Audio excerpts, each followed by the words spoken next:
So 10 years ago, just before visiting Amsterdam for the first time, I read the diary of a young girl. Disappointingly, I never got round to seeing the Anne Frank house, and so it was with this trip that I could make amends. The house, now a museum, did not allow for cameras, but that doesn't stop us from exploring her story. Anne Frank was born in Germany, but in 1933, aged 4, the Frank family moved to Amsterdam to escape Jewish persecution under the new Nazi regime. Almost 10 years later, with the Nazis having taken over the Netherlands, in 1942, aged 13, Anne Frank and family go into hiding on the top floors of an office building. In all, 8 people share this secret annex. There are also 4 helpers, who are the office staff. They have volunteered to help the hideaways, providing food and news from the outside.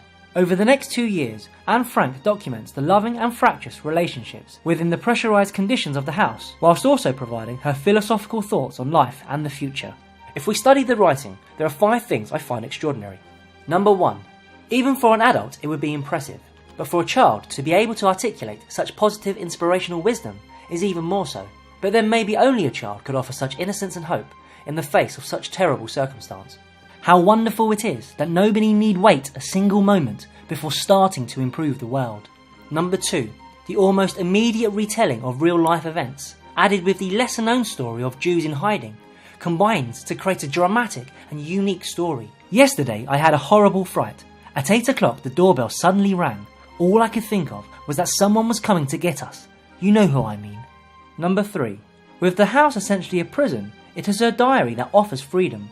We then as readers are privileged to share these fleeting moments of joy. When I write, I can shake off all my cares. My sorrow disappears. My spirits are revived. Number 4. Her honesty in writing about herself, knowingly flitting in behaviour from the petulant to the innocent, is an extremely candid presentation of the strengths and foibles of human character. They mustn't know my despair. I can't let them see the wounds which they have caused. I couldn't bear their sympathy and their kind-hearted jokes. It would only make me want to scream all the more. Number 5. Throughout the diary, Anne Frank writes about her ambitions and dreams for when she leaves the house. As a reader, knowing what immediately lies ahead for her loads every page with unintentional poignancy. I know what I want. If God lets me live, I'll make my voice heard. I'll go out into the world and work for mankind. I remember 10 years ago being shocked when I turned the page to see the diary end suddenly. For Anne Frank, her final moments in the house came without warning. The 8 hiders had been betrayed from an anonymous tip-off and sent to concentration camps where they all died, except Otto Frank. 2 years after the war, Otto Frank publishes his daughter's diary, turning her into the best-known victim of the Second World War, inspiring films, plays, TV programmes and animations. Now, in conclusion, I have 3 thoughts about Anne Frank. First, it's important to remind ourselves that this diary was just one of many stories that weren't written down. This is not to take anything away from Anne Frank, but rather to make us think about just how mind-blowingly massive and detestable the Holocaust was. Second, I wish to highlight the helpers, as seen here with Otto Frank, who for 2 years risked their lives to save their friends. Never have they uttered a single word about the burden we must be. Never have they complained that we were too much trouble. They come upstairs every day. They put on their most cheerful expressions, bring flowers and gifts for birthdays and holidays, and are always ready to do what they can.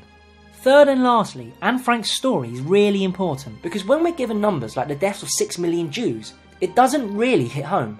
Because whether it's 6 million or 60 million, I don't feel for numbers. But with a single face and name, I understand that that is a person. A person with all the complexities and emotions that I possess.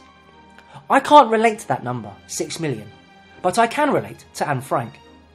And so having read her diary and now visited the secret annex, I've come to understand that when Anne Frank writes of being scared, hopeful, confused, frustrated, lonely and angry, these are the feelings shared by millions of other Holocaust victims who, to some extent, Anne Frank and the Anne Frank house carry the honour and burden of representing.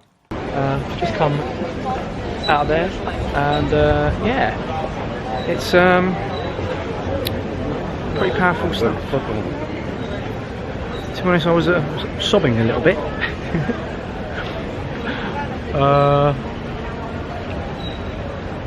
Yeah, I mean it's just one person's story, and there were many stories, but it was the one that was captured.